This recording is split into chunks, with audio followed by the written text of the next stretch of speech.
United kingdom അഥവാ Britain, ഇപ്പോൾ England, ഈ രാജ്യം എങ്ങോട്ടാണ് പോകുന്നത് എന്നുള്ള ചോദ്യം സോഷ്യൽ മീഡിയ തുടർന്നാൽ നമുക്ക് കാണാൻ സാധിക്കും. ഇംഗ്ലണ്ടിലെ ജനങ്ങൾ, അതായത് അവിടെയുള്ള തദ്ദേശീയരായിട്ടുള്ള ജനങ്ങൾ പ്രതിഷേധിക്കാത്ത ഒരു ദിവസം പോലുമില്ല. ഇംഗ്ലണ്ടിലെ പല തെരുവുകളിലും ഞങ്ങൾക്ക് ശരിയാ നിയമം ഇവിടെ വേണമെന്ന് ഉറക്കെ പ്രഖ്യാപിക്കുന്ന പല കുടിയേറ്റക്കാരെയും അതിലൊളിഞ്ഞിരിക്കുന്ന തീവ്രവാദികളെയും കാണാൻ സാധിക്കും. ഇസ്ലാം അല്ലാതെ വേറൊരു നല്ല മതമില്ല എന്ന് പച്ചയ്ക്ക് അവിടെ നിന്ന് വിളിച്ചു പറയുന്ന ധാരാളം ആൾക്കാരെ കാണാൻ സാധിക്കും.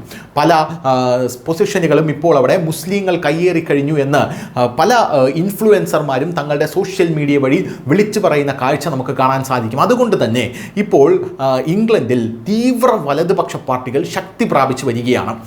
തീവ്ര വലതുപക്ഷ പാർട്ടികൾ ശക്തി പ്രാപിച്ചു വരുമ്പോഴുള്ള പ്രശ്നമെന്ന് പറഞ്ഞാൽ ഈ അവിടെ വന്നിരിക്കുന്ന അഭയാർത്ഥികൾക്കെതിരെ കർശനമായിട്ടുള്ള നടപടികൾ അവരെടുക്കുമെന്നുള്ളതാണ് പ്രധാനപ്പെട്ട ഒരു കാര്യമെന്ന് പറയുന്നത്. ഇതിൽ പലരും അസ്വസ്ഥരുമാണ്. ഇപ്പോൾ വരുന്ന റിപ്പോർട്ട് പ്രകാരം പാകിസ്ഥാൻ വംശജയായിട്ടുള്ള ഷബാന മഹമ്മൂദ് ബ്രിട്ടൻ്റെ ആഭ്യന്തര സെക്രട്ടറിയായി എന്നുള്ളതാണ്. ഇതിൽ വലിയ കോലാഹലമാണ് ഇപ്പോൾ ജനങ്ങളുടെ ഭാഗത്തു നിന്നും ഉണ്ടാകുന്നത്. ഇതെങ്ങനെ സംഭവിച്ചു എന്നാണ് ജനങ്ങൾ ചോദിക്കുന്നത്. സത്യം പറഞ്ഞാൽ പ്രധാനമന്ത്രിയായിട്ടുള്ള ആഞ്ചല റെയ്ന അവർ രാജിവെച്ചു. ബ്രിട്ടീഷ് പ്രധാനമന്ത്രി കെയ്ൻ സ്റ്റാർമർ തൻ്റെ മന്ത്രിസഭയിൽ അതോടുകൂടി ഒരു പുനഃസംഘടന നടത്തി. ഒരു അപ്പാർട്ട്മെൻറ്റ് വാങ്ങിയതിന് സ്റ്റാമ്പ് ഡ്യൂട്ടി നൽകാത്തതിനെ തുടർന്നാണ് ഈ റെയ്നർ രാജിവെച്ചത്. ഈ പുനഃസംഘടനയിൽ പാകിസ്ഥാൻ വംശജയായ MP-യും ബ്രിട്ടനിലെ ഏറ്റവും മുതിർന്ന മുസ്ലിം വനിതാ രാഷ്ട്രീയക്കാരിയുമായിട്ടുള്ള ഷബാന മഹമ്മൂദിനെ പുതിയ ആഭ്യന്തര സെക്രട്ടറിയായി അവിടെ നിയമിക്കുകയായിരുന്നു. അവരുടെ നിയമനം സോഷ്യൽ മീഡിയയിൽ വലിയ രീതിയിലുള്ള വിവാദത്തിന് തിരികൊളുത്തി എന്നുള്ളതാണ്.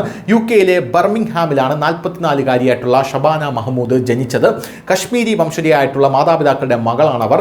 ഓക്സ്ഫോർഡിൽ വിദ്യാഭ്യാസം നേടിയ മുൻ ബാരിസ്റ്ററായിട്ടുള്ള ഷബാന 2010 മുതൽ ബർമിംഗ്ഹാമിലെ ലേഡി വുഡിൽ നിന്നുള്ള MP-യാണ്. ബ്രിട്ടനിലെ ഏറ്റവും മുതിർന്ന മുസ്ലിം വനിതാ രാഷ്ട്രീയക്കാരിയായിട്ടുള്ള അവർ ലേബർ പാർട്ടിയുടെ ശക്തിയും ഉറച്ച പിന്തുണക്കാരിയുമായി കണക്കാക്കപ്പെടുന്നു.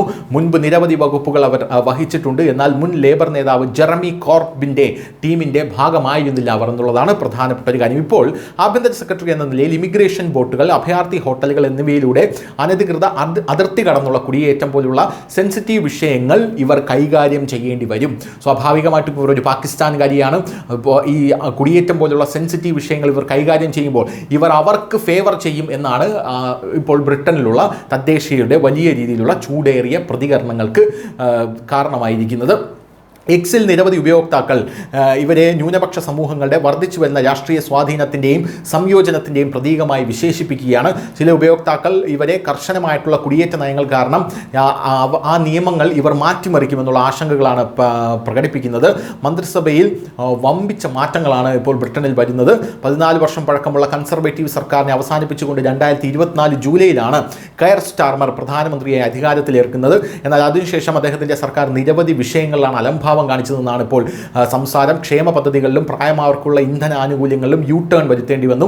അതേസമയം സമ്പദ് വ്യവസ്ഥയെ ഉത്തേജിപ്പിക്കുമെന്ന വാഗ്ദാനങ്ങൾ പാലിക്കപ്പെട്ടിട്ടില്ല. വരാനിരിക്കുന്ന ബഡ്ജറ്റും ബുദ്ധിമുട്ടായിരിക്കും എന്നാണ് ഇപ്പോൾ ബ്രിട്ടൻ പ്രതീക്ഷിക്കുന്നത്. News desk, news India Malayalam.